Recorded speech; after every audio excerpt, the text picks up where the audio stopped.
Good morning everyone! Today, papunta kami guys sa aking blood test. Last ko to na blood test. Ano natin yung kambal? Ay! Si Ike, ayan, iyak ng iyak. Si Ish, nandun. Tapos si Papa nila. So, ayan, si Ike.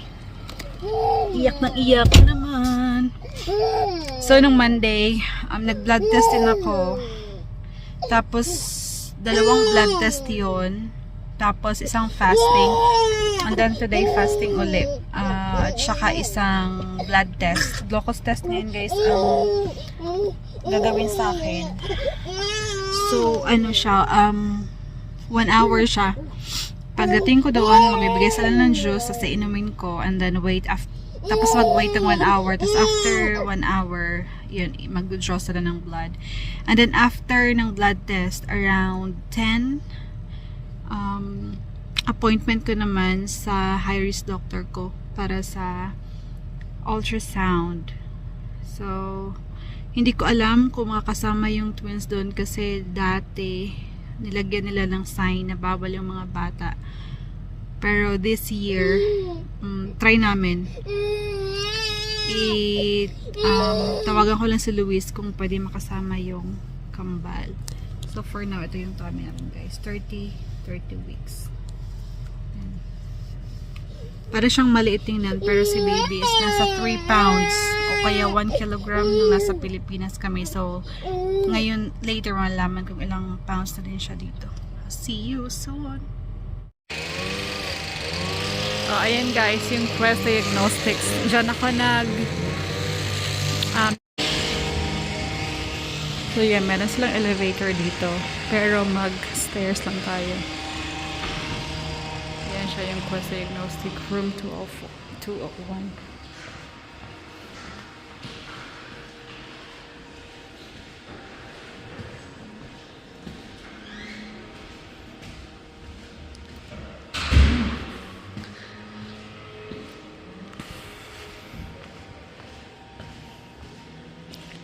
Siya guys. So from Monday to Friday 7 AM ito yung schedule nila. Ayan, let's get inside.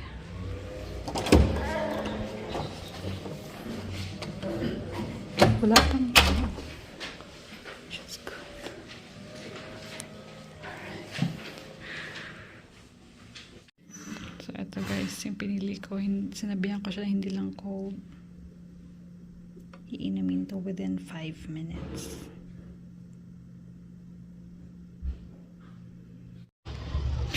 Natapos ko ng inumin guys. Sabi niya, inumin ko daw within 5 minutes. Pero mga 2 minutes or 1 minute lang ata natapos ko na.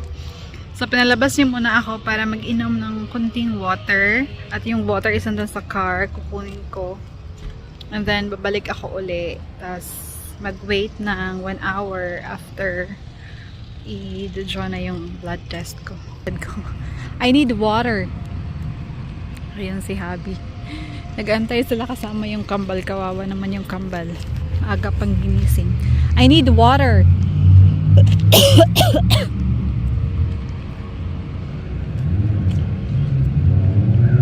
They keep crying. Just now, Ike. Just a tiny bit. You have to wait? Yeah. But I will go back there. Hi guys! Uy, what happened? What happened? Huh? What happened? Hi! One eternity later.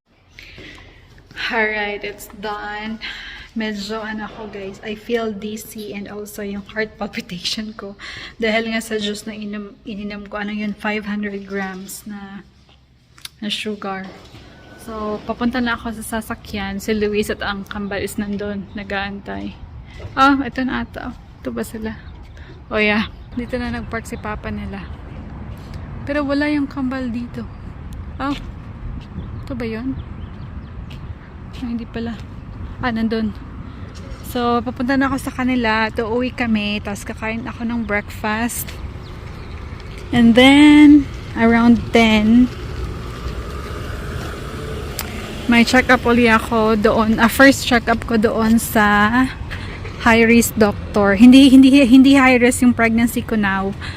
Pero dun kasi ako ni-recommend for ultrasound. Doon ako ni-refer para sa ultrasound. So, yung result pala ng glucose test will be given after 5 days. And then next week naman yung aking next check-up doon sa aking OBGYN. I'll see you everyone.